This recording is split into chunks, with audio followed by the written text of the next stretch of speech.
So hello guys, welcome back again on my YouTube channel. तो आज के lecture में हम देखेंगे टीसीएस एनक्यूटी के कुछ क्वेश्चंस को जो कि आपके अक्टूबर 2020 में पूछे गए थे।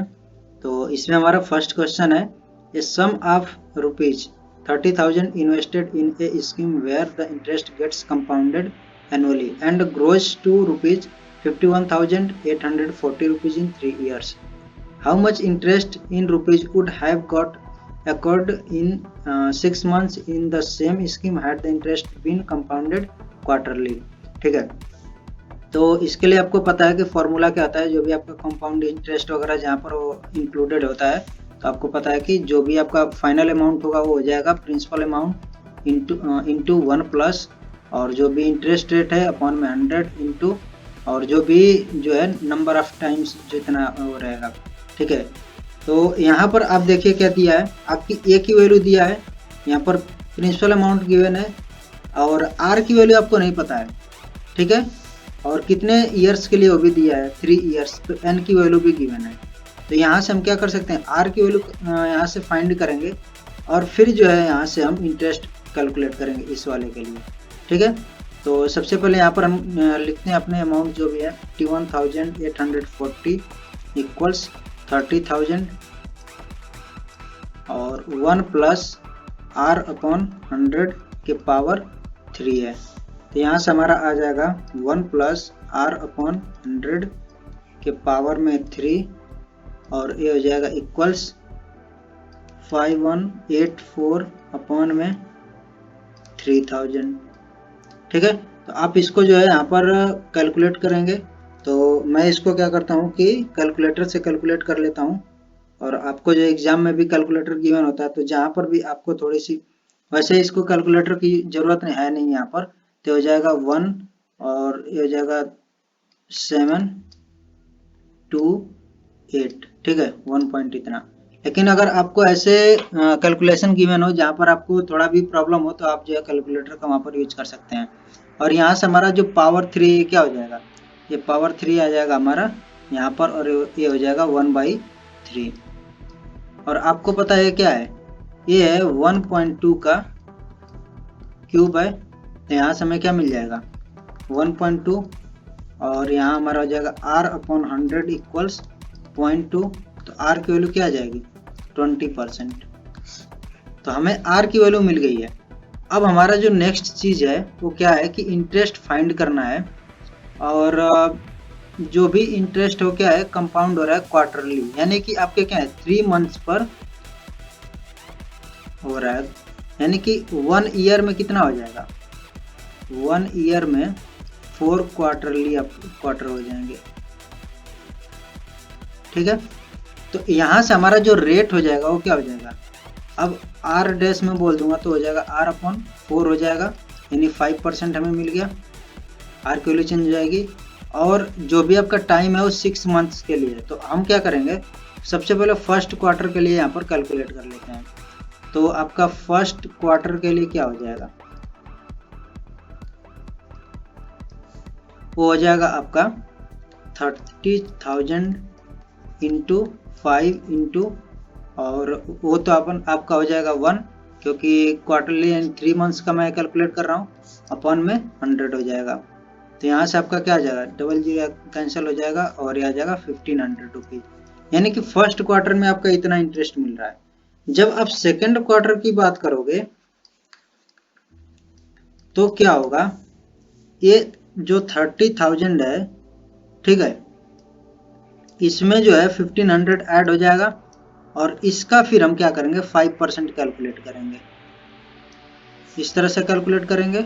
इसी चीज को मैं लिख सकता हूं कि 30,000 का 5%, जो कि आपका आ जाएगा ये वाला चीज, यानी कि 30,000 इंटू 5 इंटू 1 अपॉन में 100, और प्लस में आपका 1500 का 5%।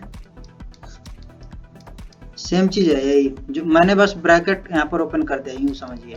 तो यहाँ से क्या आ जाएगा, यहाँ पर आपने कैलकुलेट किया है, यहाँ पर कैलकुलेट किया, इसका आ गया 1500, और प्लस में क्या हो जाएगा 00 कैंसिल, और ये हो जाएगा आपका 75।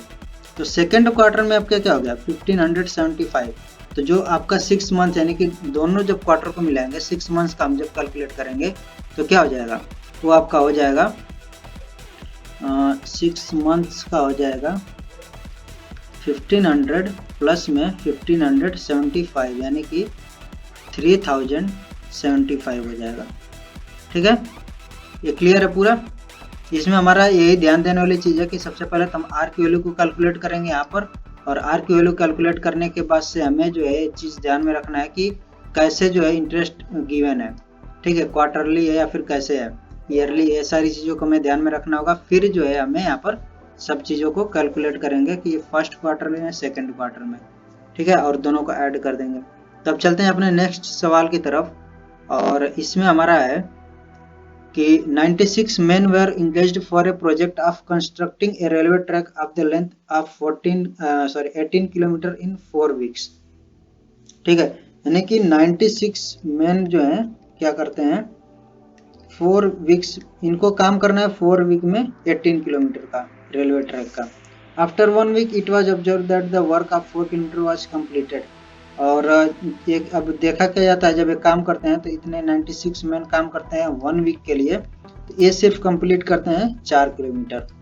तो how many additional man should be engaged for timely completion of the project. तो आपका गोल क्या है कि जो भी प्रोजेक्ट है वो इतने में कंप्लीट हो जाना चाहिए 4 वीक्स में। ठीक है, लेकिन अगर आप यहाँ पर नोटिस करोगे तो ये कुछ ज़्यादा टाइम लेंगे, क्योंकि यहाँ पर आपका 1 वीक में क्या हो रहा है सिर्फ 4 किलोमीटर हो रहा है, यानी कि 4 वीक में क्या हो जाएगा 16 किलोमीटर ये काम कर पाएंगे। हमें क्या चाहिए, अब एडिशनल मैन चाहिए, जिससे कि ये क्या हो 96 प्लस एक्स कुछ मैन होंगे जो क्या करेंगे 18 किलोमीटर का काम यहाँ पर कंप्लीट करेंगे। तो इसी चीज़ को हमें फाइंड करना है। तो सबसे पहले आप यहाँ पर देखिए कि जो यहाँ पर काम हो रहा है, ठीक है, यहाँ पर काम कितना बचेगा। एक तो हमारा एक वीक में हो गया 4 किलोमीटर का काम, तो कितना काम बच रहा है, तो 14 किलोमीटर हमारा काम बच रहा है, और कितने वीक के लिए 3 वीक के लिए। तो एक वीक में कितना काम करना पड़ेगा इन्हें 14/3 किलोमीटर इनको कंप्लीट करना पड़ेगा। ठीक है, तो अब देखिए जो पहले वो 96 मैन कितने, सॉरी यहाँ पर जो है 4 किलोमीटर हमारा काम हो जा रहा है 96 मैन से।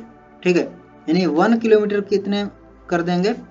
अब ये पूरे हमने क्या किया कि सबको 1 वीक में कन्वर्ट कर दिया। अभी हमारा 1 वीक में हम बात कर रहे हैं, और इस चीज को भी हम 1 वीक में ही बात कर रहे हैं। ठीक है, तो 96 अपॉन में क्या हो जाएगा 4 मैन 1 किलोमीटर 1 वीक में कंप्लीट करेंगे। ठीक है, तो अब मैं बोलता हूं कि मुझे 1 वीक में कितना कंप्लीट कराना है, इतना काम कंप्लीट कराना है। अगर 14/3 अगर किलोमीटर मुझे कंप्लीट कराना है, तब मुझे एडिशनल कितने मैन चाहिए। तो यहाँ पर मैं कैलकुलेट कर सकता हूँ 14/3 जब किलोमीटर काम कराना होगा तो 96 अपॉन में 4, और जब ज़्यादा यहाँ पर काम कराना है तो इसमें मल्टीप्लाई हो जाएगा 14/3। तो यहाँ से आपका आ जाएगा 32 और ये हो जाएगा 112, यानी कि आपको कितने मैन की जरूरत हो गई, आपको 112 यानी 112 मैन टोटल लगेंगे। लेकिन हमारे स्टार्टिंग में कितने थे 96 थे, एडिशनल कितने हो गए 112 माइनस 96, और यहाँ से आ जाएगा 16 मैन हमारे एडिशनल होंगे। ठीक है, ये तो हमारा एक तरह से इसको मैं बोल सकता हूँ कि अच्छा इस यहाँ पर जो है मैं एक और मेथड से इसको कर सकता हूँ, और इसको मैं करूँगा इस तरह से कुछ कि यहाँ पर जो है अगर मैं बात करूँ कि जो भी हम यहाँ पर बात कर रहे हैं 1 वीक में कर रहे हैं, अगर मुझे यही चीज़ मैं क्या करूँ कि 1 पर्सन कितना काम कर रहा है इस चीज़ को मैं कैलकुलेट करूँ। ठीक है, यानी कि कुछ इस तरह का है कि 96 मैन जो है मिल करके और 1 वीक में कितना काम कर रहे हैं 4 किलोमीटर कंप्लीट कर रहे हैं। अब मैं बोलता हूँ 96 मैन मिल करके 1 डे में कितना काम करेंगे 4/7 किलोमीटर कंप्लीट करेंगे, और 1 मैन अगर मैं इसकी बात करूँ 1 डे में कितना काम करेगा 4/7 इंटू 96 किलोमीटर कंप्लीट करेगा। इतना क्लियर है। अब देखिए, अब मैं क्या बोलता हूँ कि यहाँ पर मैं एक्स मैन और इसमें ऐड कर देता हूँ, यानी कि अब मेरा क्या हो जाएगा 4 अपॉन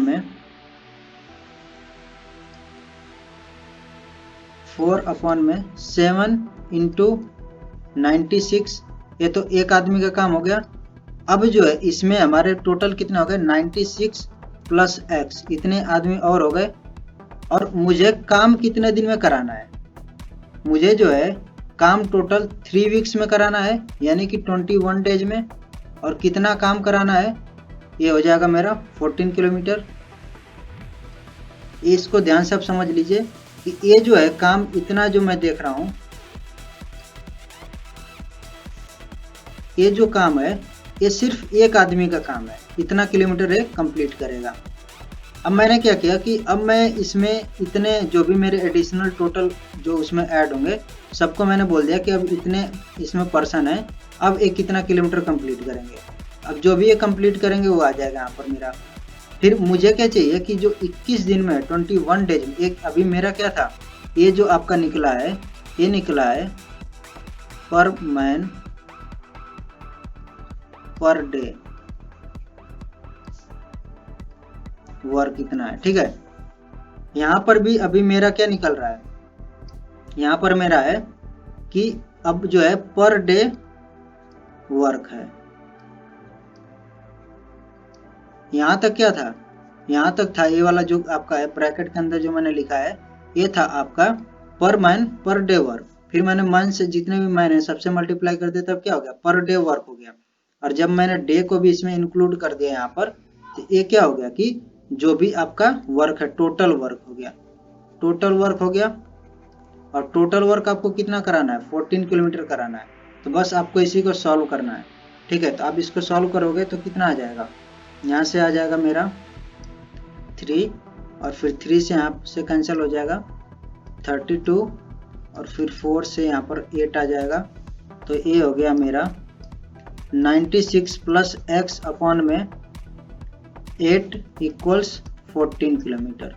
यानी कि यहाँ से मुझे मिल जाएगा 112 माइनस 96, और ये टोटल मेरा आ गया यहाँ पर 16, ठीक है। तो यही मेरा एडिशनल है, जो भी यहाँ पर मैंने क्या बोला था कि x जो है पर्सन मैंने यहाँ पर ऐड किया है। इस तरह से हम दो तरीकों से इसको सॉल्व कर सकते हैं। तो अब चलते हैं नेक्स्ट सवाल की तरफ, और ये हमारा सवाल है, if n is an integer such that 1NN352 is a 6-digit number exactly divided by 24, what will be the sum of the possible values of n, ठीक है। आपको कैलकुलेट करना है कि n की क्या क्या पॉसिबल वैल्यूज है, उनका हमें सम कैलकुलेट करना, और नंबर हमारा है 1NN352। तो सबसे पहले आपको ध्यान देने वाली बात है कि ये 6 डिजिट का है नंबर, यानी कि n की वैल्यू क्या हो सकती है, n की वैल्यू हो सकती है आपकी 0 से लेकर के 9 तक, ठीक है। अब दूसरा चीज है, ये जो है डिविजिबल है 24 से। तो 24 को मैं क्या लिख सकता हूँ, 2 इंटू 3, ठीक है, यानी 8 इंटू 3 हो जाएगा, इतना, ठीक है। अब मुझे अगर इस चीज को डिवाइड करना है तो मुझे क्या देखना पड़ेगा कि वो चीज 2 से भी डिविजिबल हो और 3 से भी डिविजिबल हो, ठीक है। या फिर मैं इसको बोल सकता हूँ 2 इंटू 4 इंटू 3, 2 से भी डिविजिबल हो, 4 से भी और 3 से भी हो। तो इसको जब आप ध्यान से देखोगे 1NN352 2 से डिविजिबल है, इवन नंबर। 4 से डिविजिबिलिटी के लिए क्या होता है कि लास्ट के आपके जो भी दो डिजिट हैं उनको वो जो है डिविजिबल होने चाहिए 4 से, तो ये भी डिविजिबल है।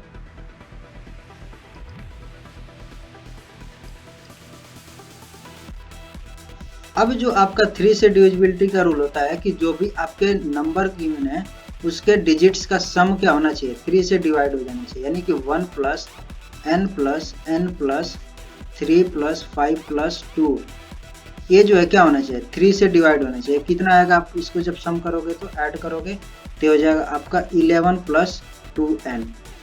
अब आपको यहाँ पर हिट एंड ट्रायल यूज करना पड़ेगा और चेक करना पड़ेगा कि कौन कौन सी n की वैल्यूज के लिए ये जो है 3 से डिवाइड हो रहा है।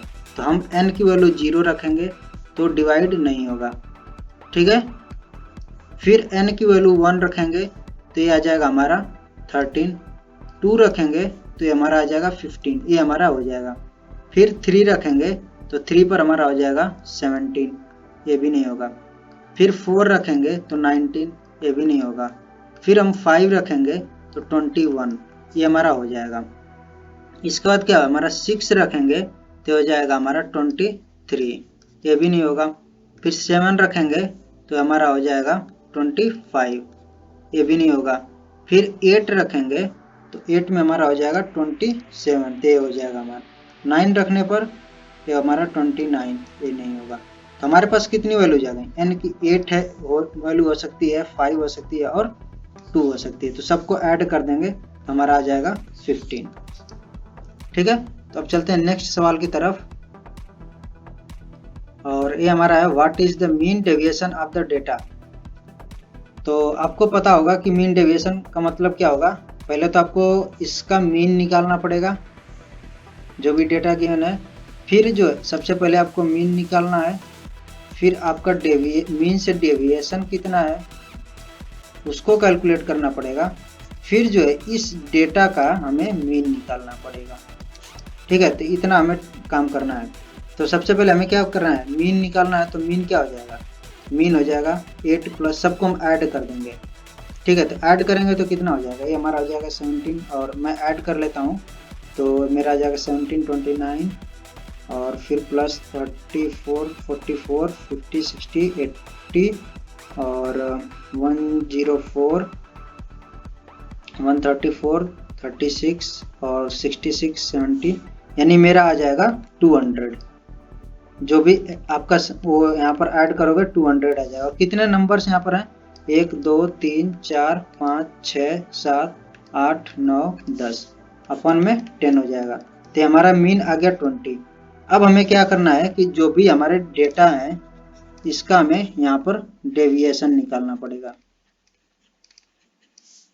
तो यहाँ पर मेरा 8, 9, 12, 15, 16, 20, 24, 30, 32, 34। ठीक है, अब एक चीज का ध्यान रखना कि यहाँ पर जब मैं डेविएशन निकालूंगा तो एक तो हमारी होती है कि xi माइनस एक्स बार, सिंपल होता है। ठीक है, लेकिन जब आप डेविएशन यहाँ पर कैलकुलेट करते हो तो आपको मॉड लेना पड़ता है, क्योंकि अगर आप ऐसे मॉड नहीं लेते हो तो आप जितना बार भी कैलकुलेट करोगे उनका सम करोगे डेविएशन का तो हमेशा 0 आएगा। तो हमें यहाँ पर जो भी कैलकुलेट करेंगे वो क्या करेंगे, मॉड में लेकर के करेंगे। तो यहाँ पर मेरा आ जाएगा डेविएशन 12, यहाँ पर आ जाएगा 11, फिर यहाँ पर 8, यहाँ पर 5, यहाँ पर 4, यहाँ पर 0, फिर 4, 6 और यहाँ पर हमारा आ जाएगा 12, 32 का और यहाँ पर 14। फिर इन सब का ऐड करना पड़ेगा। अब मुझे क्या निकालना है, इसका मीन निकालना है। ठीक है, तो फिर मुझे इन सबको ऐड करना पड़ेगा। ओके, तो हमने यहाँ पर एक चीज़ गलत लिखा है और ये हमारा हो जाएगा, इसको सब्ट्रैक्ट करेंगे तो 10 आ जाएगा। ठीक है, तो इसके बाद हम इसको सभी को ऐड करेंगे तो हमारा कितना आ जाएगा ऐड करने के बाद से। तो ऐड करने के बाद देखते हैं हमारा आ जाएगा 23, 31 और 36, 40, 44, 54 और 66, 70, 80। हमारा टोटल आ जाएगा जो भी डेविएशन है उनका जब सम करेंगे तो आ जाएगा हमारा 80 आ जाएगा। ठीक है, तो इसका मीन निकालने के लिए आपको क्या करना है, जो भी आपका टोटल आएगा, अपन में कितने नंबर्स हैं, तो आपने यहाँ पर देखा था कि कितने नंबर्स हमारे थे, टोटल 10 थे, तो हमारा आ जाएगा आंसर 8। ये हमारा इसका मीन आ जाएगा। यानी हमने क्या कैलकुलेट किया, सबसे पहले कैलकुलेट किया मीन, फिर उस मीन से डेविएशन कितना जो भी हमारे डेटा है, और फिर जो डेविएशन आया है उसका हमने मीन कैलकुलेट किया और हमारा आया है 8। ठीक है, तो हम चलते हैं नेक्स्ट सवाल की तरफ और इसको देखते हैं कि हमारा क्या होगा। तो इसमें हम सबसे पहले क्वेश्चन को पढ़ लेते हैं। The marks scored by student out of 100 in English and mathematics eight 4 consecutive monthly tests held in 2019 are presented through a bar graph shown below. In each case, the marks are a multiple of 5. In which month is the difference of marks scored in the two subjects the highest? हमें simply ये calculate करना है, देखना है कि जो भी आपका बार ग्राफ यहाँ पर गिवन है, एक तो आपका जनवरी का, फेब का, मार्च का, यानी 4 मंथ का गिवन है, और आपके यहाँ पर नोटेशन दे रखा है कि इंग्लिश के लिए कौन सा कलर और मैथ के लिए कौन सा कलर यूज हुआ है। ठीक है, तो हमें कैलकुलेट करना है कि ये जो यहाँ पर जो भी डिफरेंस है कौन से मंथ्स में बहुत ही ज़्यादा है इन दोनों सब्जेक्ट के बीच में। तो यहाँ पर आप देख सकते हो कितना है, आपका इंग्लिश में 70 मार्क्स और यहाँ पर है आपका 85, और एक ये चीज़ गिवन है कि जो भी आपके मार्क्स हैं कितने हैं 5 के मल्टीपल में, यानी कि 85 हो गया। तो हमारे यहाँ पर डिफरेंस कितना है 15 का, यहाँ पर है आपका 60 और ये आपका है 80, यहाँ पर 20 का डिफरेंस है। यहाँ पर कितना है, यहाँ पर हो गया 60 और ये वाला है 75, तो यहाँ पर डिफरेंस हो गया 15 का। और यहाँ पर है 65 और यहाँ पर जो है आपका ये चीज़ है 75, तो ये हो गया 10 का डिफरेंस। तो सबसे ज़्यादा डिफरेंस कौन से मंथ में है, फेब में है, ये हमारा आंसर हो जाएगा फेब।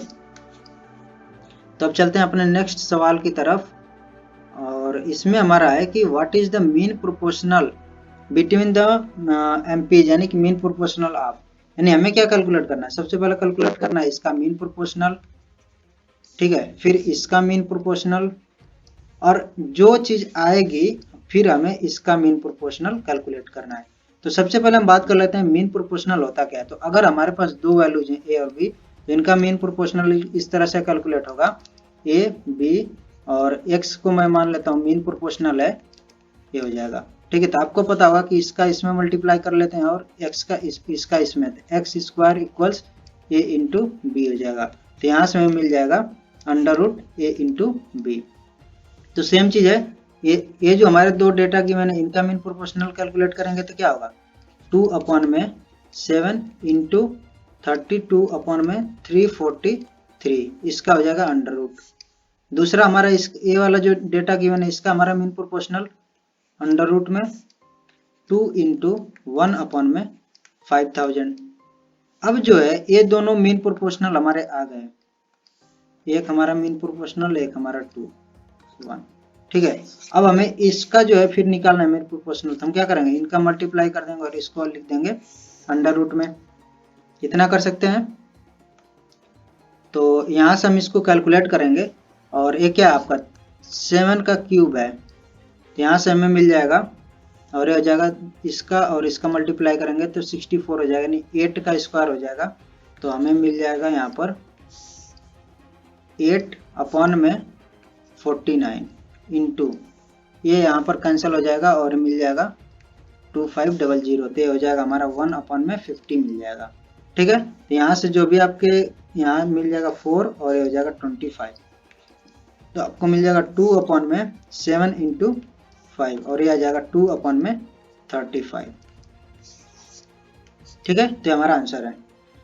तो इस तरह से हमने कुछ क्वेश्चंस को काफ़ी अच्छे से यहाँ पर देख लिया कि हम कैसे उसको अच्छे से सॉल्व कर सकते हैं, और कुछ क्वेश्चंस को तो हमने अलग अलग मेथड से भी सॉल्व किया है। तो आज की वीडियो में बस इतना ही, तो मिलते हैं नेक्स्ट वीडियो में।